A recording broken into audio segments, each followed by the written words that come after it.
Shalom, salam sejahtera dalam kasih Tuhan Yesus Kristus. Kesempatan ini saya rindu berbagi kebenaran firman Tuhan sebagai good news, kabar baik buat kita semua, dimanapun kita berada. Tetapi sebelum kita membaca firman Tuhan dan merenungkannya, mari saya ajak kita untuk menyembah Tuhan dengan satu pujian. Kau sungguh indah, tiada taranya.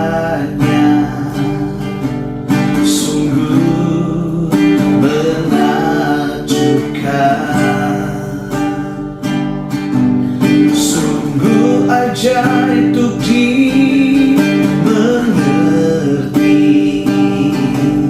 lebih dari semua yang ada.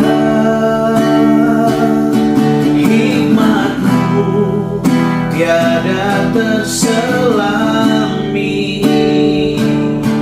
kasih-Mu dalam tak terduga. Kau sungguh indah, tiada taranya, mulia dan berkuasa.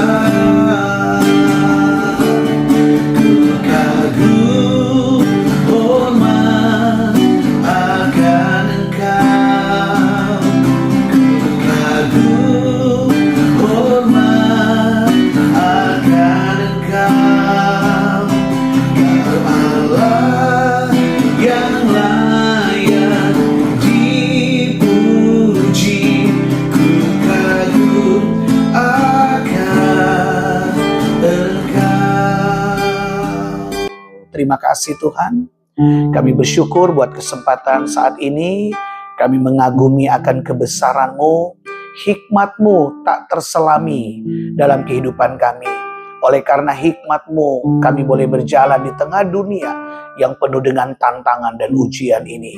Terus berikanlah hikmat-Mu atas kami, berikan kami roh ketelitian, pengertian, kecermatan untuk kami dapat melakukan apa yang dapat kami lakukan di dunia ini untuk menyenangkan hati Tuhan. Kami bersyukur, siap merenungkan firman-Mu di dalam nama Tuhan Yesus. Haleluya.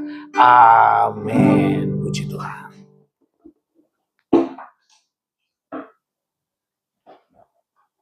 Pada kesempatan ini, saya rindu berbagi kebenaran firman Tuhan yang terdapat dalam Ibrani pasal yang kedua ayat yang pertama. Di sini dikatakan, karena itu harus lebih teliti kita memperhatikan apa yang telah kita dengar, supaya kita jangan hanyut di bawah arus. Saudaraku yang diberkati oleh Tuhan Yesus Kristus, di tengah-tengah dunia yang kita jalani hari-hari ini, perjalanan hidup kita begitu banyak sekali cobaan, tantangan. Bagaikan gelombang arus yang sangat kuat, yang bisa membawa kita, menggiring kita, bahkan menghanyutkan kita ketika kita tidak teliti atau kita tidak cermat dalam memperhatikan perjalanan hidup kita.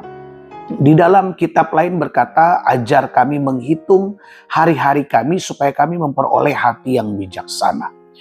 Saat ini saya ingin berbagi tentang sebuah tema, yaitu ketelitian. Dalam hidup kita sebagai orang percaya harus lebih teliti. Apa yang kita dengar, apa yang kita lihat, apa yang kita rasakan, dibutuhkan yang namanya ketelitian. Ketelitian pun bisa berkaitan dengan ciri dari hati yang bijaksana. Hati yang bijaksana pasti memiliki yang namanya roh ketelitian. Maka itu dalam kesempatan hari ini saya ingin mengajak kita semua untuk kembali, saya mengingatkan kita bahwa perlu ada yang namanya roh ketelitian dalam hidup kita. Karena apa? Begitu banyak tantangan, begitu banyak cobaan, godaan yang bisa menghanyutkan kita, ya, seperti kita terbawa oleh arus. Maka itu dalam kesempatan hari ini saya rindu kita untuk semakin mengandalkan Tuhan, rajin baca Alkitab, ya, minta Roh Kudus untuk memberikan kita hikmat, ketelitian, supaya kita tidak gegabah dan kita pun juga tidak terbawa oleh arus tantangan cobaan yang ada. Dan saya percaya ketika kita semakin teliti di dalam menjalankan kehidupan, baik dalam keluarga, ekonomi, pelayanan, untuk masa depan kita sekalipun, saya percaya roh ketelitian akan membawa kita kepada rencana Tuhan yang mulia, yang indah, dan penuh dengan pengharapan. Maka itu, hari ini ingatlah akan firman Tuhan yang mengajarkan kita tentang lebih teliti lagi dalam melakukan segala sesuatu. Apapun yang kita dengar, apapun yang kita lihat, apapun yang kita rasa, supaya Roh Kudus memberikan kita kekuatan untuk kita sanggup menjalani kehidupan kita ke depan dan tidak terombang-ambing oleh pencobaan yang kita alami. Tuhan Yesus memberkati, tetap semangat, dan jangan lupa lebih teliti lagi. Mari kita berdoa. Bapa di surga, terima kasih buat firman-Mu yang telah mengingatkan kami pada saat ini supaya kami bisa lebih teliti lagi. Ampuni kesalahan kami, kelalaian kami. Terkadang kami ceroboh, terkadang kami gegabah. Tetapi saat ini kami telah diingatkan untuk lebih teliti lagi dalam melakukan sesuatu. Apa yang kami dengar, apa yang kami lihat, apa yang kami rasakan. Karena itulah bagian dari hati yang bijaksana. Terima kasih buat firman-Mu. Diberkatilah yang mendengarkan firman dan melakukannya. Dalam nama Yesus yang diberkati, katakan amin.